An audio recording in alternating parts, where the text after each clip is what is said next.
Mi exesposa dijo que yo no tenía derecho a ver a nuestro hijo, pero cuando el juez abrió el sobre descubrió que la custodia a nuestro hijo es mía y la que no puede verlo es ella. Cuando tu exesposa te grita delante de tu hijo que tú no tienes derecho ni a mirarlo, algo se rompe. No solo en ti, también en el niño. Y esa grieta, si no se cuida, se convierte en una herida para toda la vida. Yo soy Marcos. Y no soy perfecto. Nunca lo he sido. Pero hay una cosa que nadie puede negarme. Yo jamás abandoné a mi hijo. Lucía sí. Aunque te lo jure llorando, aunque se ponga de rodillas frente al juez, aunque diga que todo lo hizo por amor. La verdad es otra. Lucía fue mi gran error y mi mayor lección. Cuando la conocí, era fuego. Inteligente, impulsiva, atractiva, de esas que te hacen sentir que vives en una película, hasta que la película se convierte en una pesadilla diaria. Nos enamoramos rápido. Nos casamos aún más rápido. Y luego vino Lucas, nuestro hijo. Durante los primeros años, todo parecía estar en su lugar. Compartíamos las tareas, reíamos juntos. Ella tenía sus días malos, todos los tenemos, pero con Lucas en brazos, cualquier tormenta parecía menos violenta. Hasta que empezó a hablarle mal de mí. A mí me llegaban solo comentarios sueltos. Un mamá dice que tú gritas mucho, o mamá dice que tú no sabes cocinar, cosas que uno ignora al principio. Pero luego el niño dejó de correr a saludarme cuando llegaba. Empezó a evitarme. Y cuando le preguntaba si quería pasar tiempo conmigo, ponía excusas, como si tuviera miedo de hacerlo. Eso fue lo que me dolió más. No que Lucía ya no me amara. Eso lo asumí. Sino que estaba tratando de borrar mi imagen de su mente. De construir una versión de papá que no era real. Un monstruo. Y todo estalló un jueves, en la puerta de la escuela. Yo había ido a recoger a Lucas como siempre. Llevaba mi mochila, su merienda favorita y los boletos para el parque de diversiones. Íbamos a pasar el fin de semana juntos. Era mi tiempo con él, ordenado por el juez. Legal. Pero Lucía apareció en la puerta como un huracán. Pelo suelto, gafas oscuras, voz elevada. Tú no tienes derecho a llevarte a mi hijo. Gritó delante de otros padres, de los maestros, y de Lucas. No es tu hijo, Lucía. Es nuestro hijo. Y tengo tanto derecho como tú, respondí, tranquilo, intentando que Lucas no se asustara. No más. Gritó, lo estás manipulando. Lo estás metiendo en tu cabeza sucia. Lucas, con apenas 7 años, rompió a llorar. Y ese fue el punto de quiebre. No para Lucía, para mí. Porque ahí entendí que esto ya no era una pelea de pareja. Era una guerra silenciosa por el corazón de mi hijo. Y yo no iba a perderlo. Así que hice lo que muchos hombres no se atreven a hacer. Fui a por la custodia total. No fue fácil. Me dijeron que estaba loco. Que los jueces siempre se inclinan por la madre. Que iba a perder dinero, tiempo, energía. Que mejor me conformara con verlo cada 15 días. Pero yo no quería ser un visitante en la vida de mi hijo. Quería ser su referencia. Su hogar. Su padre. Contraté a una abogada que sabía de estas batallas. Nos reunimos en silencio, sin decir nada a Lucía. Documenté cada incidente, cada mensaje lleno de insultos, cada palabra que ella ponía en boca de Lucas. Guardé grabaciones, testimonios, recibos, todo. Y cuando llegó el día de la audiencia, ella no lo sabía. Llegó con su sonrisa de siempre, su vestido elegante, y su discurso ensayado de víctima perfecta. Yo, en cambio, llegué con un sobre. Uno sellado. Uno que contenía la verdad. El juez pidió que cada parte diera su versión. Lucía habló durante 10 minutos. Dijo que yo era violento, manipulador, que Lucas lloraba cada vez que volvía de estar conmigo, que tenía miedo, que su hijo no dormía bien después de los fines de semana conmigo, que estaba traumado. Yo me quedé callado, hasta que el juez me dio la palabra. Su señoría, con el permiso del tribunal, me gustaría presentar este sobre con pruebas documentadas. Grabaciones, informes psicológicos de un perito independiente, y mensajes de texto. Todo fue obtenido legalmente, y demuestra que mi hijo está siendo alienado por su madre, que se le ha instruido a tener miedo de mí, que se le ha dicho que no debe confiar en su propio padre. El juez levantó una ceja, tomó el sobre, lo abrió, empezó a leer. El silencio fue absoluto. Lucía palideció, y entonces, el juez habló. Señora Lucía, tras revisar este contenido y considerando los resultados del informe psicológico, este tribunal ha tomado una decisión provisional que se volverá definitiva en breve. La custodia de Lucas queda, a partir de este momento, exclusivamente en manos del señor Marcos. Lucía se puso de pie, indignada. Esto es absurdo. Él está manipulando a todos. Y usted está manipulando a su hijo, dijo el juez con firmeza. Y eso, señora, es mucho más grave de lo que imagina. Lucía se desplomó en la silla. No lloró, no gritó, solo se derrumbó. Yo no celebré. No era un triunfo, era justicia y una oportunidad de empezar de nuevo. Cursor blanco con forma de mano hacia la derecha, suscríbete si quieres saber cómo va a terminar la historia. Porque esto apenas comienza. Después de la audiencia, salí del juzgado con Lucas de la mano. No sabía si estaba haciendo lo correcto. Solo sabía que no podía hacer lo mismo que ella, usar a nuestro hijo como arma emocional. Tenía que enseñarle, con el ejemplo, que los adultos también piden perdón, que se equivocan, y que se puede vivir sin odio. Pero el camino no fue fácil. La primera semana en casa, Lucas dormía mal. Se despertaba en medio de la noche preguntando si su mamá iba a venir a por él. A veces se escondía bajo la mesa cuando sonaba el timbre, o me miraba como si esperara que yo también lo decepcionara. Eso me partía por dentro. No bastaba con ganar la custodia. Había que reconstruir una infancia rota. Así que empecé por lo simple. Cambié su cuarto. Puse sus colores favoritos. Le dejé escoger la ropa de cama. Decoramos juntos. Le compré una lámpara con forma de nave espacial, porque me había dicho una vez que quería ser astronauta. Hicimos su espacio solo suyo. Y empecé a hablarle, no como un adulto, sino como un padre que quiere entender. ¿Tienes miedo, campeón? Le pregunté una noche. Asintió con los ojos llenos de lágrimas. ¿Miedo de qué? De que tú también te vayas, me dijo. Eso me golpeó como un ladrillo en el pecho. Pero le respondí firme. Yo no me voy a ir. Esta es tu casa. Aquí nadie te va a dejar solo. Los días pasaron. Las heridas empezaron a ceder. Lucas volvió a reír, a correr, a contarme cosas del cole, a inventar historias locas mientras comíamos cereales en la cocina. Pero el fantasma de Lucía no se fue tan rápido. Ella comenzó una campaña por redes sociales. Se victimizaba. Decía que yo le arrebaté a su hijo, que los hombres como yo usan el sistema a su favor, que todo fue un plan. Hasta empezó a publicar fotos viejas con Lucas, con frases como te extraño, hijo mío, y con miles de comentarios de gente que no tenía idea de la verdad, insultándome. Al principio, me ardía la sangre. Quería salir a responder, a publicar las pruebas, a exponer todo. Pero mi abogada fue clara. No te rebajes a su nivel. Si respondes, pierdes. Tú tienes algo que ella no, a tu hijo. Y eso vale más que todos los likes del mundo. Y tenía razón. Lucas ya no pedía hablar con su madre. No porque yo lo prohibiera, sino porque él mismo decía que no se sentía bien cuando lo hacía. Me dice cosas feas de ti, me confesó una tarde. Dice que tú me quitaste de ella. ¿Y tú qué piensas? Que ella se alejó sola. Yo solo quiero estar tranquilo. Era un niño, pero más sabio que muchos adultos. Con el tiempo, Lucía intentó reabrir el caso. Dijo que el niño debía estar con su madre, que estaba arrepentida, que quería reconectar. Pero el juez fue firme. Mientras no demuestre cambios reales y no reconozca el daño causado, la custodia permanecerá donde está. Eso la enfureció aún más. Y entonces lo hizo, rompió el límite. Fue un viernes. Estábamos en el parque. Lucas jugaba en los columpios y yo respondía correos en el móvil. Todo parecía normal. Hasta que escuché su voz. Lucas. Lucía. A menos de 10 metros. Avanzando rápido hacia el niño. Me puse de pie inmediatamente. Pero Lucas ya la había visto, y corrió hacia mí, no hacia ella. Papá. No quiero que me lleve.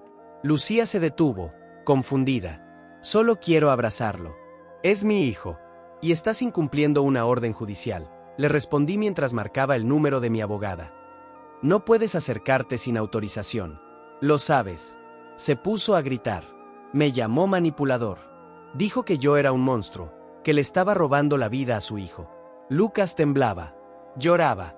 Yo lo abracé fuerte. La policía llegó. Y aunque no la arrestaron, sí quedó registrada la infracción. Su caso, que intentaba reabrir, quedó sellado con fuerza. Lucía desapareció por meses después de eso. Y Lucas empezó a sanar de verdad.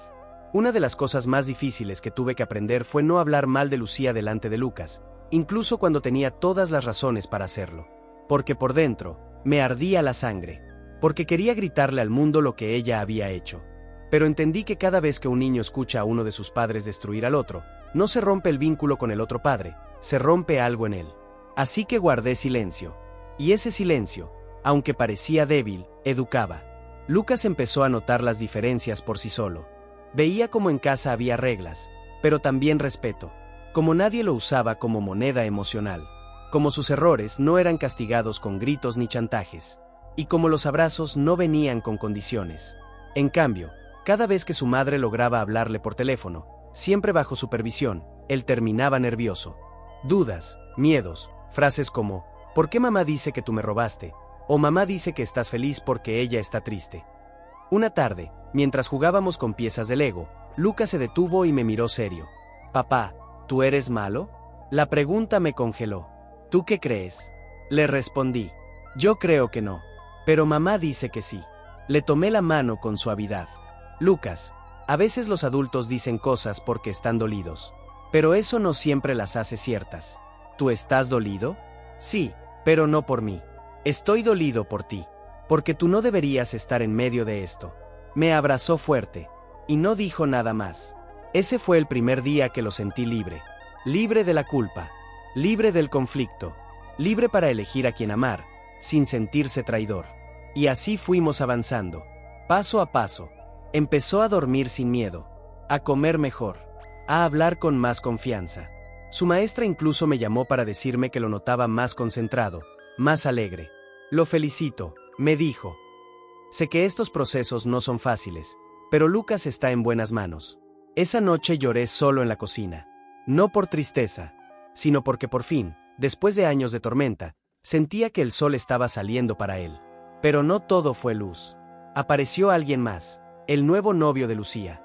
No sé si era celos, resentimiento o ignorancia, pero empezó a meterse en lo que no le importaba. Escribía en redes sociales, hablaba con conocidos, e incluso una vez se presentó en la escuela diciendo que era la figura paterna real. Los profesores lo detuvieron. Yo fui notificado, y la abogada lo denunció formalmente. Se activó una advertencia judicial. Ninguna persona no autorizada puede interferir con la crianza de Lucas. Lucía guardó silencio, pero el daño ya estaba hecho. Lucas volvió a tener pesadillas. Una noche, me dijo, ¿y si ese señor me obliga a vivir con ellos? Tuve que arrodillarme, tomarlo de los hombros y decirle con firmeza, nadie va a obligarte a nada. Tú estás a salvo. Estás conmigo. Y mientras yo viva, nadie te va a arrebatar de aquí. Era un juramento. Uno que salía desde lo más profundo del padre que fui, del hombre que luchó contra todo un sistema que a veces no te crees solo porque no lloras frente a las cámaras. Y mientras tanto, Lucía se hundía más. Cambiaba de abogado cada mes. Sus redes se llenaban de indirectas, de autocompasión. La gente ya no le creía. Muchos borraban comentarios, otros la ignoraban. Y el juez lo notó. En la siguiente audiencia, pidió revisar de nuevo su situación. Y fue claro. Señora Lucía, hasta que usted no reconozca que sus actos afectaron emocionalmente a su hijo, y hasta que se comprometa a pasar por una evaluación terapéutica con resultados positivos, este tribunal mantendrá la custodia bajo la figura exclusiva del padre. Usted no puede ver al menor sin supervisión. Silencio absoluto en la sala. Lucía no lloró esta vez. No gritó. Solo bajó la cabeza. Y yo, no sentí victoria. Sentí paz. Porque ya no era una batalla. Era un cierre. Lucas, sin saber nada de eso, esa noche me pidió pizza. Me dijo que quería ver una película conmigo, acurrucado en el sofá. Pero papá, sin hablar de mamá, ¿vale? Vale, hijo. Esta noche, solo somos tú y yo. Y lo fuimos. A veces me despierto antes que Lucas y lo observo dormir. Con esa paz que solo tienen los niños cuando el mundo deja de empujarles tormentas. Y pienso, valió la pena. Todo. Cada lágrima. Cada juicio. Cada insulto. Porque no luché por venganza. Ni por demostrar que podía más que Lucía. Ni siquiera por limpiar mi nombre, aunque sí lo necesitaba. Luché porque alguien tenía que proteger su infancia. Lucas no pidió venir a este mundo. No eligió nacer en medio de dos adultos que dejaron de entenderse. Pero lo que sí podía hacer yo, era asegurarme de que no pagara el precio de nuestros errores. Y justo cuando todo parecía estabilizarse, Lucía volvió a tocar la puerta. No literal, pero sí con una carta certificada. Una solicitud de revisión de régimen. Un nuevo intento por reabrir el caso. Esta vez con una estrategia diferente. Estoy yendo a terapia. Reconozco mis errores. Quiero redimirme. Mi abogada me lo mostró con cara neutra. ¿Y tú qué piensas?, me preguntó. Suspiré. Cerré los ojos un instante. Creo que si cambia, Lucas tiene derecho a tener una madre sana. Pero no volveré a permitir que juegue con su cabeza. Ella asintió. Entonces hagámoslo con condiciones claras. Visitas supervisadas. Seguimiento psicológico. Todo documentado. Y así fue. El juez aceptó estudiar la petición. Pero dejó claro que la prioridad sería Lucas, no las emociones de nadie más. Y que cualquier contacto debía hacerse en un entorno controlado. La primera vez que Lucía volvió a ver a Lucas, fue en una sala fría, con una psicóloga observando desde una cabina de vidrio. Yo no estuve presente. No debía. Era el momento de ellos. Lucas salió 15 minutos después. Silencio. Cara seria. ¿Cómo te fue, campeón? Se encogió de hombros. Está distinta. ¿Y tú cómo te sentiste? Raro. No sé si me alegra verla o me pone triste. Ella dice que cambió, pero su voz suena igual que antes. No dije nada. Solo lo abracé. Sabía que esto no iba a resolverse de un día para otro. Que las cicatrices no desaparecen por un lo siento. Que a veces el perdón se gana con años, no con palabras. Lucía siguió con las visitas. Pasaron 3 meses. Luego 6. Lucas empezó a hablar más de ella. Con cautela. Como quien camina por piedras calientes, sin saber si va a quemarse o no. Pero lo hacía desde su espacio. Desde su decisión. Y esa fue mi mayor victoria. Que ya no era Lucía quien controlaba el discurso. Ni yo. Era él. Una tarde, me dijo: papá, creo que sí quiero tener una mamá, pero no quiero volver a vivir con ella. Eso no va a pasar, le respondí. Tú eliges tus tiempos. Y aquí siempre será tu casa. Y si un día me llevo bien con ella, ¿tú te vas a poner triste? Jamás, le dije. Me pondré feliz. Porque eso significará que ganamos. Que el amor fue más fuerte que el odio. Y sonrió. De esas sonrisas que no son por un chiste, sino porque algo por dentro se acomoda. Semanas después, Lucía pidió hablar conmigo. Nos vimos en un lugar neutro. Estaba distinta. No físicamente. Había algo en su mirada. Menos fuego, más cenizas. No espero que me perdones, me dijo sin rodeos. Pero gracias. Porque sin lo que hiciste, yo no habría tocado fondo. Y sin tocar fondo, no habría empezado a subir. No dije nada. Lucas está mejor. Lo sé. Y aunque me duele admitirlo, tú hiciste lo que yo no supe hacer. Yo solo hice lo que cualquier padre debería hacer. No todos lo hacen. Guardó silencio un segundo. Luego añadió: si algún día decides que Lucas puede dormir un fin de semana conmigo, estaré lista. Pero si no, también lo entenderé. Me levanté. No depende de mí. Depende de él. Ella sonrió con tristeza. Justo como debe ser. Ese día volví a casa sintiéndome ligero. Como si hubiera soltado el último saco de piedras que llevaba a cuestas. Y Lucas ya no tenía pesadillas. Jugaba, reía, se concentraba en clase, planeaba cosas como cualquier niño de su edad. A veces preguntaba si su mamá vendría a su próxima presentación escolar. O si le podría escribir una carta. Cosas simples, humanas. Y yo, como padre, aprendí a soltar el control. A confiar en que el niño que críe sabrá elegir con el corazón. Porque a veces, ser buen padre no es protegerlo de todo. Es enseñarle que incluso cuando lo traicionan, puede sanar. Años después de aquella sentencia, de las visitas controladas, del caos emocional y los silencios tensos, puedo decir algo con certeza: lo que heredamos a nuestros hijos no siempre está en papeles o cuentas bancarias. A veces, es invisible, pero pesa más que el oro. Yo heredé a Lucas la posibilidad de confiar otra vez, de sentirse seguro, de entender que un hombre puede quedarse, incluso cuando todo lo empuja a salir corriendo. Y él me heredó a mí la capacidad de volver a amar sin miedo. Sí, volver a amar. Porque no me quedé encerrado en la amargura. Tampoco me convertí en un mártir. Después de años de sanar, de criar, de crecer, conocí a alguien. Se llama Natalia. Es todo lo opuesto a Lucía. Tranquila, paciente, nada de dramas. Ella no llegó con promesas eternas. Llegó con presencia, con escucha, con ternura que no exige. No intentó ser madre de Lucas. Solo fue su amiga, su aliada. Y eso hizo que la aceptara sin miedos, sin comparaciones. Una noche, mientras veíamos una película los tres, Lucas me susurró: «Papá, ella te hace bien». Y me quedé callado, tragando el nudo en la garganta. «¿Tú crees?», le pregunté. «Sí. Cuando tú sonríes así, yo también me siento seguro». Esa frase valió todo. No hay título más alto que ese, ser el lugar seguro de alguien. El tiempo pasó. Lucas creció. Empezó a hablar de sus sueños, de lo que quería ser. Primero astronauta, luego chef, luego dibujante. Yo solo escuchaba, apoyaba, celebraba. A veces fallaba, a veces me enojaba, pero siempre volvía a abrazarlo al final del día.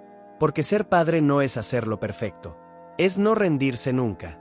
Lucía, por su parte, siguió su camino, a su ritmo, con sus sombras. Cometió errores, se disculpó algunas veces, otras, volvió a alejarse. Y eso también lo acepté, porque entendí algo que me costó aprender. No todo el mundo está hecho para ser padre o madre en el mismo momento. Algunos llegan tarde, otros no llegan nunca. Lucas lo entendió también. Ya no preguntaba ¿por qué mamá no viene?, sino ¿cómo puedo aprender a perdonar sin olvidar? Yo le respondía con lo único que sabía: escucha a tu corazón. Y si un día sientes que algo se acomoda por dentro cuando la mires, entonces dale una oportunidad.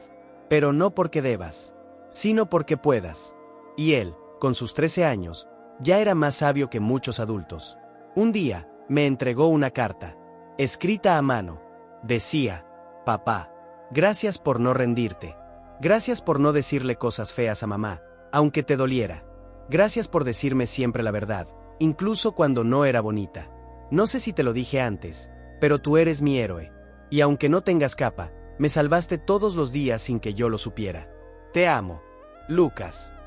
Lloré como un niño, y entendí que ningún juez, ningún papel, ninguna sentencia, pesa tanto como eso. La custodia verdadera no está en los tribunales. Está en el alma, en lo que construyes con cada acto, con cada abrazo, con cada decisión difícil que eliges hacer con amor. Hoy Lucas es un adolescente fuerte, sensible, y con una brújula moral clara. No perfecto, pero sí consciente. Y sé que el día de mañana, cuando tenga que elegir el tipo de hombre que quiere ser, tendrá algo dentro que lo guíe. No por lo que le dije, sino por lo que vivió. Y esa, querido lector, es la herencia real. Yo no me quedé con la custodia de mi hijo para tener razón. Lo hice para darle un hogar que no lo hiciera dudar de sí mismo cada día. Lucía ya no tiene contacto frecuente con él. A veces lo llama. Él a veces responde, otras no. Y eso lo maneja él. Yo ya no intervengo, porque ya no es un niño perdido entre batallas. Es un joven que sabe que su vida vale. Y yo, bueno, yo sigo aquí, en mi rincón de mundo, viéndolo crecer, acompañándolo desde el silencio, desde el respeto, porque los hijos no se poseen, se cuidan y se dejan volar. Cursor blanco con forma de mano hacia la derecha, suscríbete si quieres saber cómo va a terminar la historia. Porque aunque parezca que ya acabó, los mejores capítulos aún los escribe él, mi hijo.